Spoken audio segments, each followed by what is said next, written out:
नमस्कार विद्यार्थियों। हिंदी के द्वितीय पेपर में आप सभी का स्वागत है।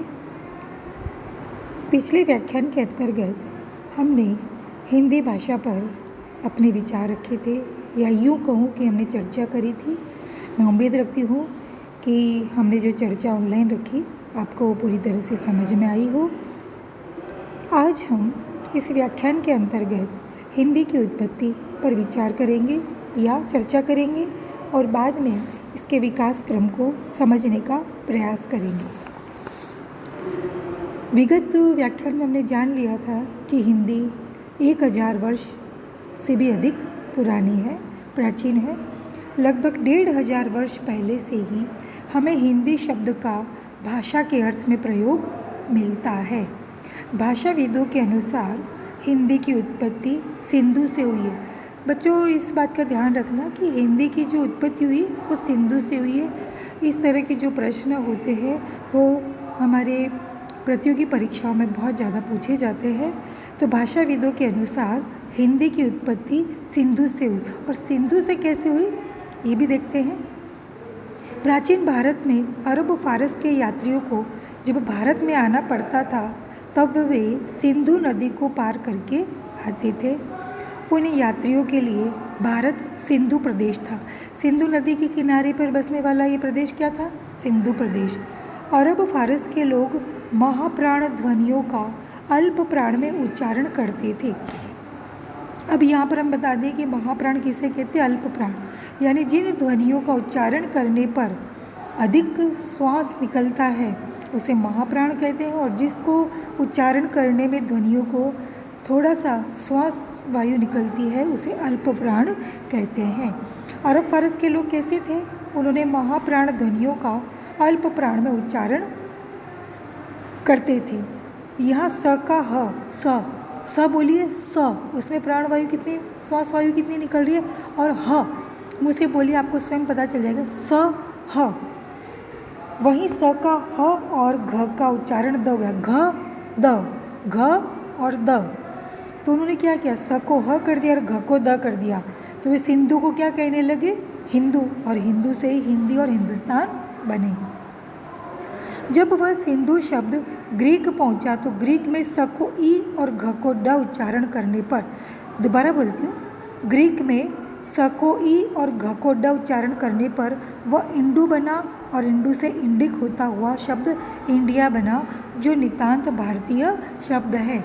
अभी तक हम यही सोच रहे थे कि इंडिया अंग्रेज़ों का दिया हुआ नाम है, जबकि ऐसा नहीं है। ग्रीक के अंदर जो स को ई और घ को ड उच्चारण जो बोला गया उसी से ही सिंधु क्या बन गया? इंडू, और इंडू से क्या बन गया? इंडिक, इंडिक और इंडिक से इंडिया, जो पूरा तरह से हमारा भारतीय शब्द है। फारसी भाषा में हिंद देश के निवासी हिंदी कहलाए। कवि इकबाल का यह प्रसिद्ध गीत हिंदी है हम वतन है हिंदोस्तां हमारा में भी हिंदी का प्रयोग भारतवासी के लिए हुआ है। भाषा के अर्थ में भी हिंदी का प्रयोग सर्वप्रथम ईरान और अरब में ही हुआ है। प्रारंभ में भाषा के रूप में हिंदी शब्द का प्रयोग खड़ी बोली हिंदी के लिए नहीं किया जाता था, वरन भारत की भाषा के रूप में इसका प्रयोग होता था। कोई भी भाषा वो क्या कहलाती थी? हिंदी। जो हम हिंदी भी वर्तमान में बोल रहे हैं उसके लिए हिंदी का प्रयोग नहीं किया जाता था। हकीम बजरोया, जिन्होंने संस्कृत के पंचतंत्र का अनुवाद जब फारसी में किया तो उन्होंने लिखा ये अनुवाद ज़बाने हिंदी से किया गया है, यानी संस्कृत को भी क्या बोला? हिंदी। इसमें उनका अभिप्राय संस्कृत से था। एक स्थान पर अमीर खुसरो लिखते हैं, यह हिंद की भाषा है। भारत में सर्वप्रथम हिंदी का भाषा के रूप में प्रयोग एक विदेशी विद्वान अल बरूनी ने 11वीं शताब्दी में किया। इन सभी विद्वानों ने हिंदी से तात्पर्य भारतीय भाषा यानी संस्कृत से लिया। 14वीं शताब्दी के आसपास दिल्ली के आसपास की जन भाषा हिंदी, हिंदवी अथवा हिंदवी के नाम से जानी जाती थी। मुसलमानों के आने से पहले हमारी भाषा को सामान्यतः भाषा या भाखा ही कहा जाता था। ब्रज या अवधि में की गई रचनाओं की काव्य भाषा को भी भाषा ही कहा जाता था। इससे स्पष्ट होता है कि जन सामान्य में प्रयुक्त हिंदी को भाषा कहा जाने लगा था। इसके अनेक उदाहरण मिलते हैं, जैसे कबीर लिखते संस्कृत कबीरा कूप जल भाषा बहता नीर। भाषा मतलब जन भाषा। तुलसी कहते हैं का भाषा का संस्कृत प्रेम चाहिए साँझ। जायसी एक जगह लिखते हैं लिखी भाषा चौपाई कहे। 18वीं शताब्दी में राम प्रसाद निरंजनी ने योग वशिष्ठ का हिंदी में अनुवाद करके उसे भाषा योग वशिष्ठ कहा। फोर्ट विलियम कॉलेज में नियुक्त हिंदी के प्राध्यापक या अध्यापक भाषा मुंशी कहलाते थे। मुसलमानों के आगमन के बाद भाषा के साथ साथ हिंदी शब्द भी प्रयुक्त होने लगा था।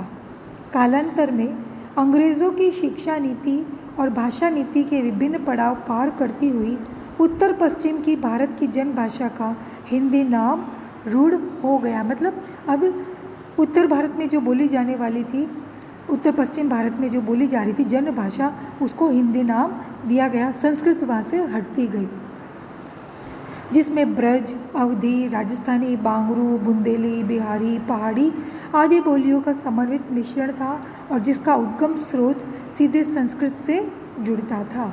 भारत की सभी आर्य भाषाओं की तरह हिंदी भाषा का जन्म और विकास भी भारतीय प्राचीन आर्य भाषा से हुआ है। विद्वानों ने भारतीय आर्य भाषा के विकास सूत्र को 3 कालों में विभाजित किया है। पहला है प्राचीन भारतीय आर्य भाषा, जिसका समय है 1500 ईसा पूर्व से 500 ईसा पूर्व तक। इस भाषा के 2 रूप मिलते हैं, वैदिक और लौकिक संस्कृत। दूसरा है मध्यकालीन आर्य भाषा, जिसकी समय सीमा है 500 ईसा पूर्व से 1000 ईसा तक। उस काल की भाषा को 3 वर्गों में रखते थे, पाली, प्राकृत और अपभ्रंश। नंबर 3 आधुनिक भारतीय आर्य भाषा, जिसके बारे में हम विस्तार से वर्णन करेंगे। मैं आपको ये जो भारतीय आर्य भाषा के विकास सूत्र का जो 3 क्रम है, इसका भी मैं अभी आपको पीपीटी बनाकर दे दूँगी। तीसरा जो है आधुनिक भारतीय आर्य भाषा, जिसके बारे में हमने भी यहाँ पर लिखा हुआ है। आधुनिक भारतीय आर्य भाषा, इसका समय 1000 से अब तक मतलब अभी वर्तमान तक। प्राकृत काल में 7 अब आधुनिक भारतीय आर्य भाषा कैसे निकली, कहाँ से निकली, उनका हम देख लेते हैं। जैसे जो 7 आधुनिक आर्य भाषाओं का विकास हुआ, ये 7 आधुनिक आर्य भाषाएं कौन कौन से अपभ्रंश से निकली, उसको हमने यहाँ पर जो चार्ट सा बनाया है, उससे हम समझेंगे। पहली है ब्राह्मण, उससे निकलने वाली भाषा सिंधी। दूसरा केकय, जिससे निकलने वाली भाषा लहंदा। तीसरा टक, उससे निकलने वाली भाषा पंजाबी। चौथा महाराष्ट्री, उससे निकलने वाली भाषा मराठी। नंबर 5 शौरसेनी, उससे निकलने वाली भाषा गुजराती, पश्चिमी हिंदी, राजस्थानी और पहाड़ी। छठी मागधी, जिससे निकलने वाली भाषा बिहारी, बंगला, असमिया, उड़िया। और 7वीं है अर्धमागधी, उससे निकलने वाली भाषा है पूर्वी हिंदी। हिंदी की उपभाषाएं और बोलियां। अब देखिए, हिंदी अपने आप में कोई एक भाषा नहीं है, बल्कि वह खूब सारी उपभाषाएं और बोलियों का एक समूह है। आइए हम उसके बारे में देखते हैं। हिंदी प्रदेश में बोली जाने वाली सभी बोलियों और उपबोलियों को हिंदी के अंतर्गत सम्मिलित किया जा सकता है। हिंदी की बोलियों को निम्नलिखित भागों में विभाजित किया जाता है। अगला जो व्याख्यान होगा, उसकी शुरुआत में मैं आपको एक चार्ट के द्वारा जो हमने 5 समूह बनाए हैं और उन 5 समूह की जो विभिन्न बोलियां और उपभाषाएं हैं, उनसे मिलकर जो हिंदी बनी है, उसके बारे में मैं आपको बताऊंगी। अभी मैं आपको उसके बारे में बता तो रही, लेकिन विस्तृत वर्णन हम चार्ट के द्वारा अगले व्याख्यान में करेंगे। पश्चिमी हिंदी, जैसे इसके अंदर शौरसेनी अपभ्रंश से क्या निकली है, पश्चिम हिंदी। पश्चिम हिंदी पहला समूह है, उसकी अपनी 5 बोलियां हैं। पहली है खड़ी बोली, दूसरी बांगरू, तीसरी ब्रज भाषा, चौथी कन्नौजी, 5वीं बुंदेली। फिर है राजस्थानी, वो भी शौरसेनी अपभ्रंश से निकली हुई, जैसा कि दिखाया जा रहा है इसमें। उसकी भी अपनी 4 उपबोली है, मारवाड़ी, जयपुरी, मेवाती और मालवी, जिसे कई लोग पश्चिमी राजस्थानी, पूर्वी राजस्थानी, उत्तरी राजस्थानी और दक्षिणी राजस्थानी भी कहते हैं। फिर आता है पूर्वी हिंदी। पूर्वी हिंदी का उद्गम कौन से अपभ्रंश भाषा है, अर्धमागधी। उसमें आता है अवधी, बघेली और छत्तीसगढ़ी। बिहारी कहाँ से निकली है, मागधी से। उसकी 2 बोलियाँ हैं भोजपुरी, मगही, मैथिली भी थी जिसको अब हम अष्टम अनुसूची में शामिल कर लिया है। फिर है पहाड़ी। पहाड़ी कहाँ से निकली है? शौरसेनी अपभ्रंश से, जिसमें कुमायूनी और गढ़वाली। हिंदी की उत्पत्ति लगभग 1000 ईसा के समय हुई। हिंदी के प्रथम कवि के संबंध में विद्वानों में मतभेद है। कुछ विद्वान विद्यापति को तो कुछ विद्वान अमीर खुसरो को तथा कुछ विद्वान पृथ्वीराज रासो के रचयिता चंद्र बरदाई को हिंदी का प्रथम कवि मानते हैं। 1000 ईसा के आसपास हिंदी का उद्भव हुआ। यह बोलचाल के रूप में उद्भव और भी पहले हो गया था। हिंदी भाषा के प्रारंभिक रूप का आभास सर्वप्रथम हेमचंद्र शब्दानुशासन में उद्धृत उदाहरणों में होता है। हिंदी में वे सब ध्वनियाँ विकसित हो गई थी जो तत्कालीन पश्चिमी अपभ्रंश में विद्यमान थी। इस प्रकार हिंदी 1000 ईसा के आसपास अस्तित्व में आ गई थी। धीरे धीरे इसका विकास एवं विस्तार होता गया। हिंदी भाषा का विकास। हिंदी भाषा का विस्तार अपभ्रंश भाषाओं के बाद हुआ है, जैसा कि हमने इस चार्ट में देखा। 1000 ईसा से पहले 7वीं 8वीं शताब्दी में कुछ ऐसे उदाहरण देखने को मिलते हैं जिससे यह पता चलता है कि उस शताब्दी के आसपास हिंदी किसी न किसी रूप में प्रचलित थी। पुष्य कवि की भाषा में हिंदी का प्रारंभिक रूप देखने को मिलता है। 9वीं 10वीं शताब्दी के धर्म प्रचारक भी हिंदी का प्रयोग करते थे। जैन और वज्र यानी संत लोग अपभ्रंश की रचनाओं में हिंदी का प्रयोग कर रहे थे। सिद्ध सरहपा की पंक्तियों में हिंदी का प्रयोग स्पष्ट रूप से देखने को मिलता है। सन 1990 के आसपास जैन विद्वान देवसेन सूर्य ने भी ऐसी ही भाषा का प्रयोग किया है। ये हिंदी के प्राचीन रूप ही आगे विकसित होते हुए वर्तमान रूप को प्राप्त हुए। हिंदी के विकास विस्तार को हम 3 भागों में बांटते हैं।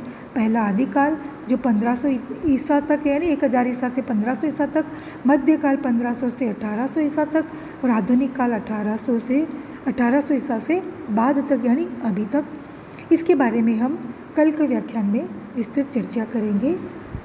धन्यवाद विद्यार्थियों, और आप गौर से इसको पढ़िएगा तभी आपको फ़ायदा होगा। धन्यवाद।